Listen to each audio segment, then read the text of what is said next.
Hi guys, chances are that if you are still here up to this point, it means you are really serious about making that PPP loan a grant, right? And we are here to run this small webinar, but what I want to point out before it actually starts is that this webinar is actually a recorded, a case study that we have conducted last week with our actual customer to actually tell them how to use this application, the PPP expense tracker that you have ordered already or you are about to order. So basically, generally speaking, what you are going to cover here is to tell you exactly how to use it. You have to pay attention on how to use this application, because you don't have to do that much. Basically, watch what it will be shared on the screen in a few seconds. What you have to do is to exactly, first thing, the two main value that you have to put in this application is the amount. How much was the loan amount that you received for PPP? The second was the date. When did you receive the money? When was actually the money deposited into your bank account, right? So once you have those two information, you will go into, you first start with the 8-week period, because this application will allow you to apply whether you are choosing a 8-week period or 24-week period. So the first thing you have to do is to use the worksheet that has 8 weeks on it. Just put, first thing, that's where you put the information. Don't put no information on the worksheet that shows your result. The only information you have to put on the worksheet that shows the result is information about your company, your name of the company, your information like the name, email, whatever. That worksheet shows you at the end, on the upper right corner of the spreadsheet. Yes, that is where you put the information. But about the calculation, do not use that result, that worksheet result, to do whatever you want to do. The only thing you have to do is to go to your 8-week. You start with the 8-week. Just put the first amount, how much you're going to pay yourself. By the way, it's going to tell you during the worksheet, during the video that we're going to share in a few seconds. You're going to see exactly, as you put the loan amount, the application will generate and tell you how much you will pay yourself, because that's the first thing. How much you pay yourself and how much you will consider as a business use of your personal property, like your house, for example. Do you think you use your house for 50,000? For 50% or 20%, it's up to you. Just put the number. If you use your house for 20%, just put 20. If you use your house for 100%, if your business is 100%, that means your business has a separate location than you. Then you're gonna put 100%. By the way, I'm going to explain in the video. I just want to give you an overview of what you're going to watch in a few seconds. So when you finish, just put how much you spend. When did you pay for rent? When did you pay for gas? When did you pay for electricity? You just choose the week. You choose the week in which you pay for all these expenses. Once you do that, the system will actually generate how much will be, forgivable, how much are eligible expense, because all the expense that you use your money on are not eligible expense. That's the point that you have to make here, right? So finish with the 8-week period. If after the 8-week period, everything is not forgivable, because the application will actually show you how much is forgivable out of the money that you receive, or out of all the expense that you have made. So after the 8-week period, you see the result. If you see that you didn't claim, you still have something that is not less. If you don't have 100% forgivable, then you have to move to the next 24 holes worksheet, basically, and you're gonna put the same thing on there. Then you will have more room to put more expenses. And when you finish, once you see that, you can go back and check the result. Once you put the information, go back on the 24 weeks result worksheet to see exactly how much is forgivable. Once you see that 100% is forgivable, then you're good.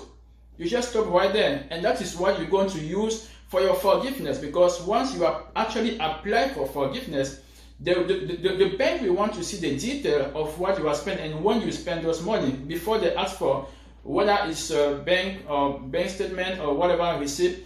You have to actually show the detail of what you have done. This is what we do in Intend. When you have to work, when you want to consult with businesses, that's what we do. Now I'm sharing it with you because we will charge you $150 an hour to do that for you. Now I'm sharing it So I'm actually sharing it with you so that you can do it by yourself. You don't need a CPA or tax professional to help you to know how much will be forgivable. And you don't want to be surprised by your bank telling you that, you know what, only 50% of your money will be forgivable, because you don't know whatever the result will be. If you don't know, if you don't have all the details in place and you don't show them the details, right? So if you are comfortable of all of that, by the way, at the end of this this webinar, if you still have a question, you know how to contact me. You can contact me by email or by WhatsApp or by any means you feel good for you, right? So enjoy, and if you have a friend, share with a friend, and enjoy the watch. Ciao. Okay, so hi to everyone. Once again, what we are going to share today will be, I'm going to share my screen. I'm going to share my screen before I start everything. Let me share my screen. And you guys tell me if you can see my screen. Can you see my screen? Yeah. Okay, Adeline, can you see my screen?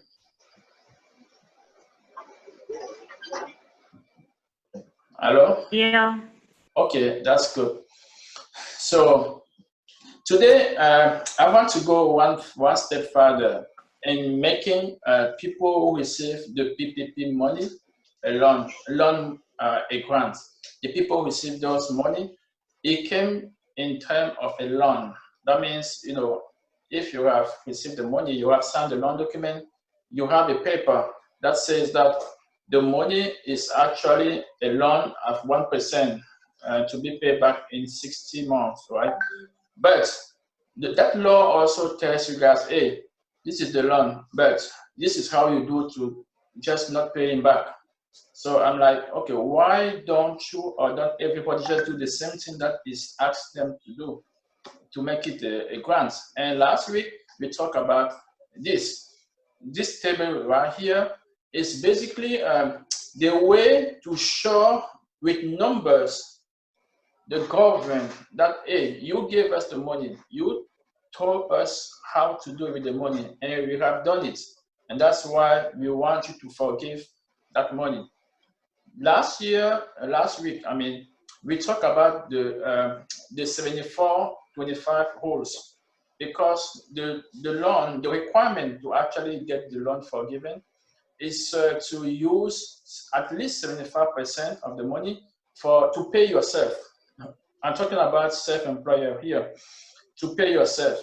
I mean, if you are the owner of your own business, and use 25% to pay any other non-compensation related. I'm talking here about the loan, I mean the rent. Let me note someone here. Here I'm talking about the mortgage interest if you own the property where you are operating your business. I'm talking about your rents. It could be that you don't own it, but you pay rent on it. To pay for credit cards, business credit card, because you may have a line of business credit, a line of credit for your business. And to pay for what is called electricity, water, internet, cable, phone, transportation. So you have 25% to use toward those expenses. If 25% is used toward those expenses, you don't have to pay back. If 75% is used to pay yourself, you don't have to pay the money back. So they gave us some formula how to pay yourself, how much you can pay yourself. So last week we said that to pay yourself, there is a formula that says that you should take 150 seconds of your yearly salary. It means what? You go to 2019, you figure out how much did you make as a profit, right? If you are on your profit, that means your net income. You take your net income, you divide it by 12. When you divide by 12, and actually you take the net income, you divide by 52 to figure out the weekly compensation for you. That means on this example over here that we started working on last week, over here this person received 6,700 for a $7 as a loan. So this formula can actually retrieve the yearly net income, which is 32,000, right? Now, your weekly benefit is what? Look at weekly here, weekly profit, weekly payroll. It's this amount divided by 52 because 1 year is 52 weeks, right? So this table here retrieve your yearly income from the amount that was given to you. That's what this formula does. And this payroll, this weekly payroll cost is what you actually have to pay yourself on weekly, every week, until you reach 75%. After 75%, if you take using the money to pay yourself, it doesn't count. It will not be forgivable. So the max you can use there is 75%. Why? Because you also have to use 25% for non-payroll costs, which is all what we see here. These are non-payroll costs. Allowable, let's call allowable non-payroll costs because not all the costs are allowable. So if you spend money on anything other than this stuff here, it doesn't count. Even though you spend the whole money on it, you will have to pay the money back. So you don't have to say, oh, I received 5,000, I spent all the money, so okay, that's good. Let's go apply for forgiveness, because by the way, you have to apply for forgiveness just the way we apply to get the money.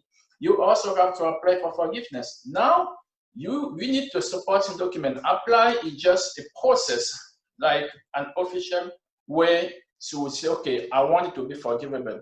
But it just doesn't work like you use your mouth to tell them. You have to show all the details of the spending of that money. That's the reason why you have this table here, this formula, this magic income tracker, expense tracker here. So last week, we explained all of this. I'm not going to go over it again because last video, if you want to know how it was working, you can watch the last video, the video that we run, that we had during the meeting last week. The link will be somewhere below this video also. So basically, it was to say that if you take all the money, you split, you show it, okay, this table just show you all the results, but this is where you put all your information here, okay, on this table.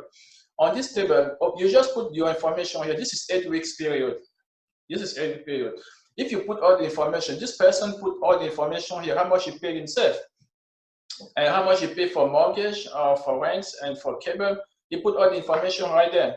But at the end, the table told him that not all the money will be forgivable. This is the table right here that we used last year for him. This table tells him that we still have 76% that is not forgivable. That means he's going to owe $76. He still has $76, sorry, not 76%. This is the amount that is not forgivable, given all this formula that we applied. But he didn't have to think. You don't have to think. You just have to, he just had to put all the information. We asked him, it was a live, it was a case study. We asked him all the information. I'm sorry he's not connected now. He told us he owns 100% of his workplace. Or what does that mean? It means 100% of his workplace is for his business. He's actually a repair shop. That means you have a big repair shop in Newark, in East Orange. And what does that mean? It means that all of these expenses here are 100% business expense. That's why you see 100% here. Okay?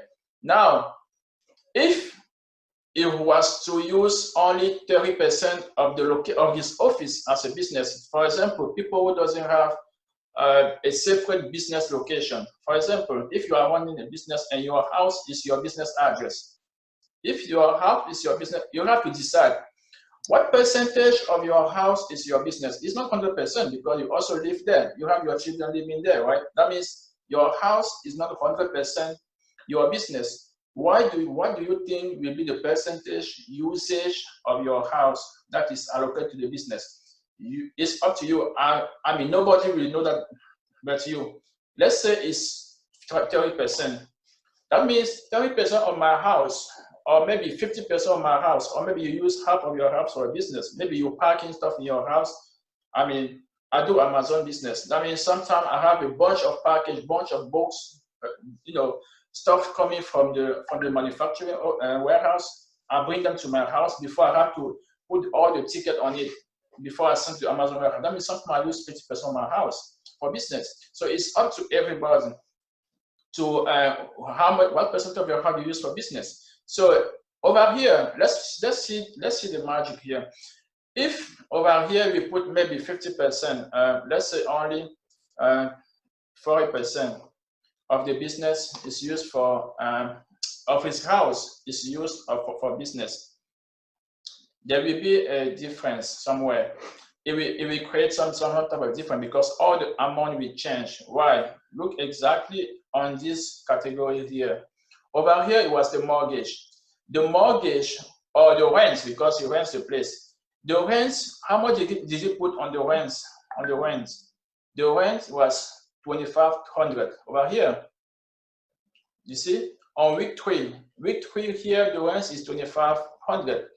But because he put 40% of the usage of that location is used for his house or his business, the actual rent that is allocated or that is allowable to be forgiven is not the 2,500, but it's how much? You see, only 1,000. That means only 1,000 here will be forgivable, will be allowed as a non-compensation expense, because it's only 1,000 is 40% of 2,500. So because you took the money, you go and pay for your rent, doesn't mean all the money is forgivable. So that's the point that I wanted everybody to watch this video, because people will be like, oh, I used that money to pay for my rent twice, 2 months, and it's over. It doesn't mean it's over. What percentage of the rent that you pay is allocated to your business? If it's 100%, because it's a tour location, to a separate location, that's good. But if that place is also your house, you have to decide what percentage of your house is used. And same thing, internet. If the internet that you have in your house is for your house and also for your business, and it's only 40% that is allocated to your business, then it's only 100 instead of what? Instead of 200, this is right here. This is internet. Instead of $250, it may be only 100. That's the point here, to be able to decide what is the percentage of usage of your house do you use for business. Okay, so I'm gonna put the 100 back. That means we have the real value. So I put the 100 here. What does it mean? What does it do? It comes here and it changes everything. Now I have 2,500 back, right? That's to let you know how this is working and how it will help you to figure out exactly how much you will be forgivable when you finish, when you actually apply to have the money, let's say cancel, to have the loan cancel. So you don't have to be surprised. People will be like, oh, I went there, I called the bank, and the bank told me that I owe the whole money, or I owe 90% of the money. Yes, because you didn't show evidence or detail. If you don't show no detail, they don't work for you. They don't work for you. I mean, they are there to make money. If they have to think twice, whatever they can't figure out, they just assume that it's a loan for you. They are not going. And now, when you have your bank statement and stuff, it's just to sustain what you have here. You don't have to just stay there. You don't record anything. And you do this instead of hiring an accountant, because this is what I do when it's a simple activity. For big businesses, they actually have to hire us to do the recording of all the business transactions every day. But you don't have to do that. If you want, over here, everything is simplified. Just go there whenever you make an expense, or if you remember when you made that expense, just go to the week, because you have here week 1, week 2, and so on. This guy received the money on June 12th. So June 12th is the beginning of the week 1. Week 2 is start on June 19th, and so on. So if you spend, I don't know, your internet bills, let's go here, because this is where you put the numbers. If you remember that you spend when you receive the money, the next time you pay for internet was on June 26th, just come here to put it to June 26th. If the next time you spend for wire bill was on the week of June 19, go and put there June 19 if you spend the money already.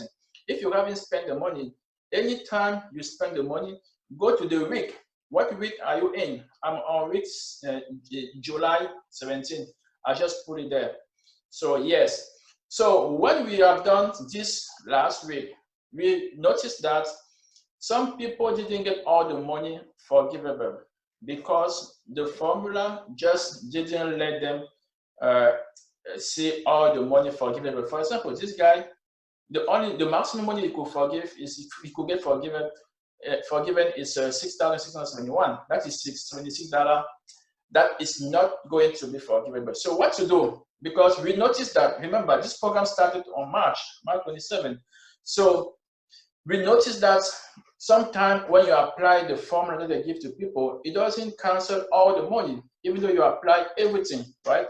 So we start, inquire about that with the government, and finally they came up with an adjustment, an amendment of that forgiveness rules. So they add one new rule to the rule that was 70 to 25. That means it used to be that you have to use at least 75% of the money to pay yourself, and use 25%. Now over here, we apply all the rules, but this is what you're supposed to pay for yourself. Over here with the rules 75-25, this is what you're supposed to apply to claim. But it happened that when you pay yourself exactly for the 8-week period, you apply the formula they want us to apply to pay yourself every week. We apply that. And you pay yourself for 8 weeks. This is an 8-week period, by the way. So the first law was 8-week period. So you apply all of that, but it only add up to be 4,900. It's not up to 5,000. So the difference is just what you see here is $26. That's the reason why you owe money. So we went there and told them, oh, listen, 8-week period is not enough. It's not enough for all the cases to claim everything. So they added a new law to say, oh, we're going to give you up to 24 weeks. So you can choose whether you're going to use the 74 weeks or you're going to use the 8 weeks period, or you're going to use the 24 weeks period, right? But on this 24-week period, it doesn't have to be 75% anymore. It should be 60%. So the rules changes a little bit. So if you don't take these rules here, then you're going to be to move to the new one. The new one is what? It's actually the 24 weeks period right here. You see, this one is what? 74 weeks period.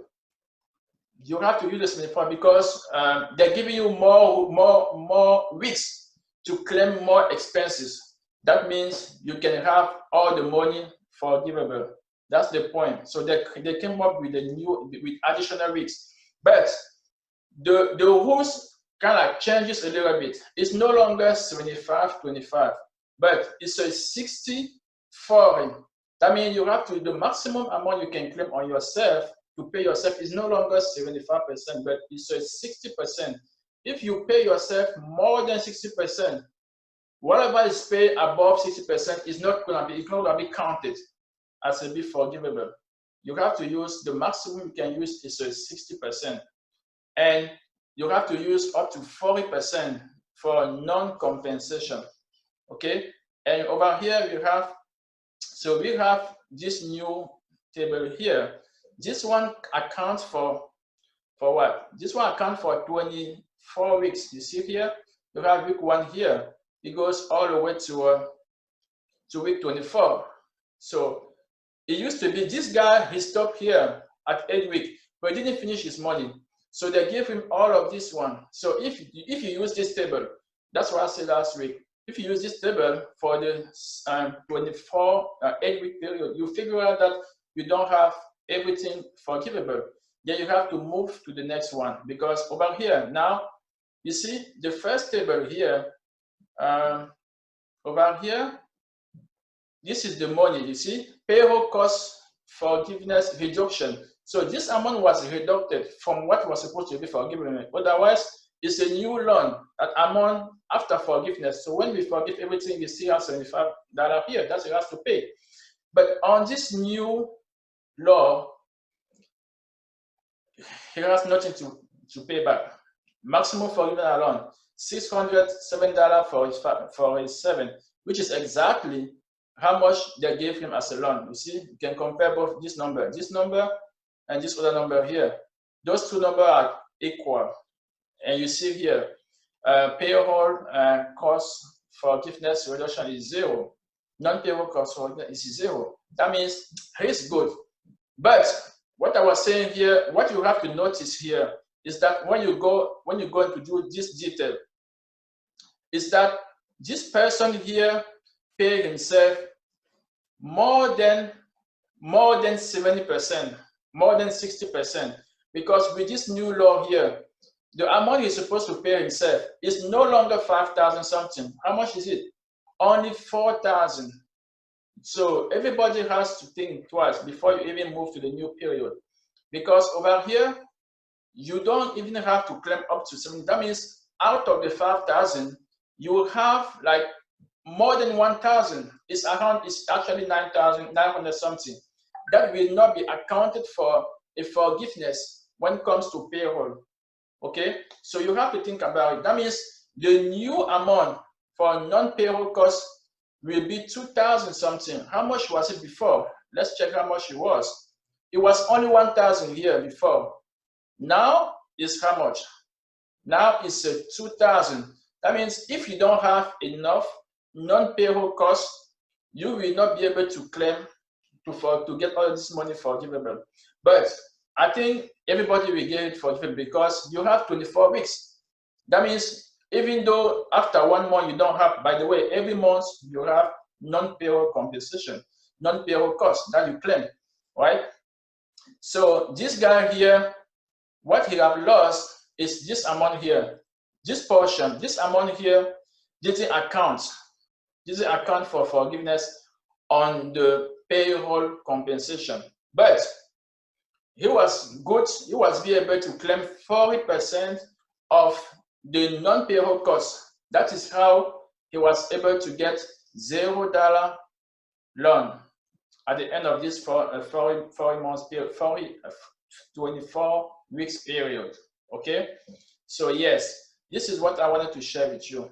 So basically, we can take a new scenario here, and we choose someone for the this is for the 24 weeks period. We choose someone who has maybe 7,000, 11,200 something. Okay, this person here has 11,000 loan. I'm just making it up. So over here, the maximum amount. Okay, let's just go and pick this amount first and put it on the 24 period first. On the 8 weeks period. On the 8 weeks period. This is the 8 weeks period here. Let's see. And what is the 8 week period? Okay, let's take the 8 week periods. This one. You see, it's only 8 weeks. Let's put maybe 11,000, 2,050. You see how everything changes. Everything changes. Over here, this person here has the payroll limit. That means 70% of this amount is 8,000 that he has to claim. You see what is the net income, yearly income over here. So the weekly payroll here is this amount right here. Weekly payroll cost. This is how much this person has to pay himself. This amount. But in order to put all the data, you don't put all the data here. You put all the data on this sheet here. Let's see, the amount was what? $11,250. So this table also shows you how much you should pay yourself every week. It's right here. So what you do is what? Every week, you just go here and put $1,038 every week. week 1. Okay, let's imagine that he got this loan the first day of when you receive the loan. You just put the date here. Put the date you received the loan. When was it? It was, let's say it was on July 24. Okay, this table will show you when will be the last week. The last week the last week of the coverage period will be September 11. So the table tells you everything. Over here, you just put all the amount that you have to pay yourself with. You pay yourself with $1,088 every week. You pay yourself 1,000. So every week you have to remove the money to pay yourself. And by the way, you have to remove that money. Don't just say, okay, I'm gonna I'm paying myself, but since it's my bank account, let me just keep the money there. They might think that you are not paying yourself. So you have to remove the money. Even though you're gonna put your bank account, remove the money back so we can see that the money exits the bank account where they deposited the money. Okay. So 138. So you have 8,000. So he paid himself 8,000. So if we keep all these scenarios here, how much did he pay himself for rent? On the third weeks, he paid the rent. On the 7 weeks, he paid another rent. He paid the cable bill the same weeks, and he also paid the cable because by the way, it's monthly.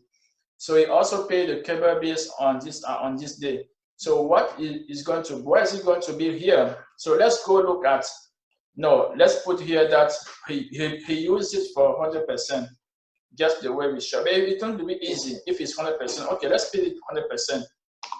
100%, that means he has a separate location for his business, right? Whether it's a store or a repair shop or a barber shop or anything. Okay, let's go here and check how much will be forgivable. Wow. You see how much will be forgivable here? The maximum amount forgivable is this amount here. So he will have 2,600 that is not going to be forgivable. That is what this table is telling. Yes, it's right here. 2,000 anticipation loan amount after forgiveness. So when they forgive everything, you still have $2,624 that you have to pay back. That's a big deal right here. So that's the reason why they are saying that, okay, we're going to help you guys here. Okay, we're going to help you here. What we're going to do is to give you more room to claim more expenses, right? So over here you are stuck. If you have to stop here, let's say you got 11,000. Listen, you get 11,000. You went there and you spent all the money. Now you say, oh, I finished everything, so I don't even have nothing. I'll spend everything. So, and you just walk to ask for forgiveness. You'll be surprised to see that you owe 2,000. Even though, by the way, if you don't do nothing, you will actually, they will tell you that you owe more than this amount, because if you don't have all the tracking, they will just assume that you didn't use nothing.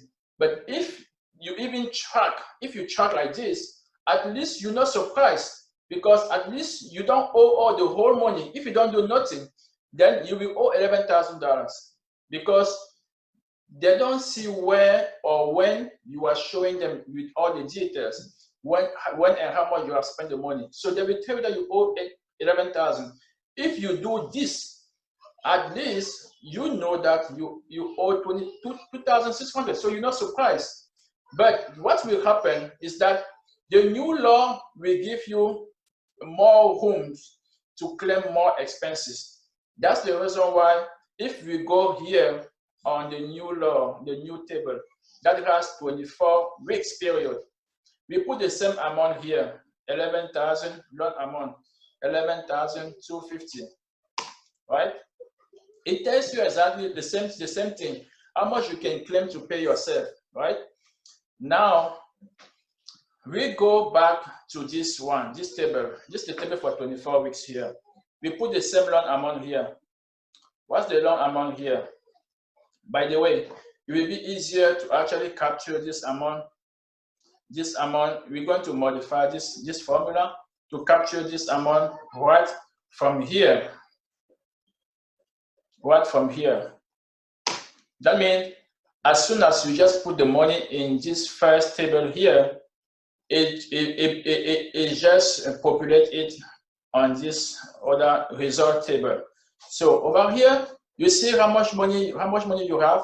This is how much you should spend on non-compensation costs. This is what you should spend on yourself. It used to be that you can spend how much with the 8-week period. You used to be that you can spend up to 8,000. Look, on payroll. But here you can only spend 6,000. But you have more room to spend other things, which is 4,500 to spend on non-compensation costs. I think this will be much better for the person. Why? Because over here, he has all of these rooms to be able to claim up to 2,500 in non-payroll costs, right? Yes, I think he has more rooms here. And that's the reason why when we check here, we see that he only owes how much? 900. He only owes 900 here. And this is when we are keeping the data that was claimed on the 8 weeks period. That means now we still have, that means he has only what? This amount that he has to claim, not our compensation. Okay, over here, he has all these weeks to claim a lot of expenses, right? He has all these weeks to claim a lot of, oh, we have to modify this amount. This amount is supposed to pay himself 1,000 instead of 600. So we have to put here 1,038 week 1. We just want to copy everything. We're not going to do the same thing over and over. Okay. You see, here he paid himself 1,000, right? Let's go and look for the new result here. What does the new result says? It says that he has to put over here the same amount for the 8 weeks period.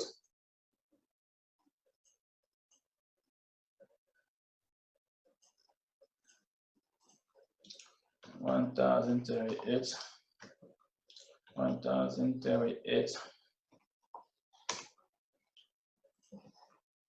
$1,038, $1,038, $1,038, $1,038. So basically, over here he spent more than he spent over here. Let's see how much he spent, how much money he spent on payroll costs. Let's see how much. We spent up to 8,000 here. But guess what? 1,000 is not going to account for forgiveness. That means he has to spend all this portion of the money also on non-compensation expense. Okay? So that's the reason why now he's able to have what? You see here, to claim all the maximum amounts, because he has more rooms to be able to claim everything until the end of it. But it's just that he has to track it for 24 hours and for 24 weeks, and wait for 24 weeks before he claims for forgiveness. Okay, but he has to do that. You have to do that. Otherwise, the whole money will not going to be forgivable. So this is the point that I wanted to make here. And of course, this table here, I'm going to put the link here for if someone will be interested on using it to track his expenses, because I have created for my customer, and I'm gonna leave the link. If someone is interested, he will click on the link and see all the conditions to be able to get this table, this income tracker that will help them to get all the money, or at least if they don't get all the money forgivable, they will know exactly how much is forgivable, and nobody will be surprised and think that that was a trap for them. Okay? Yes. So now, if you have any question, there will be a link here. By the way, over here, you can contact us. Over here, you say, you can contact me here. You can book an appointment with me to ask if you have any question. Let's click on it and see what will happen. You click on it, and you have all my calendar here. You see SCB. If you have a question, you can click and book a time with me. That I will not even charge you for that, by the way. Even though we charge $150 per hour for consultation, we decide to help people here. So if you have a question, just click any date and book a time and explain what you want to discuss about. It will be my pleasure to spend 15 minutes or maybe 30 minutes with you to explain and to go over the thing that you don't understand on this table or any other stuff related to this program. Okay, I'm back here. So just to let you know that you can still contact us if you have an issue using this. Okay, you will find the phone number, or you can also use any channel to contact me. So yes, we have finished with this, and it was a pleasure to explain this to you once again.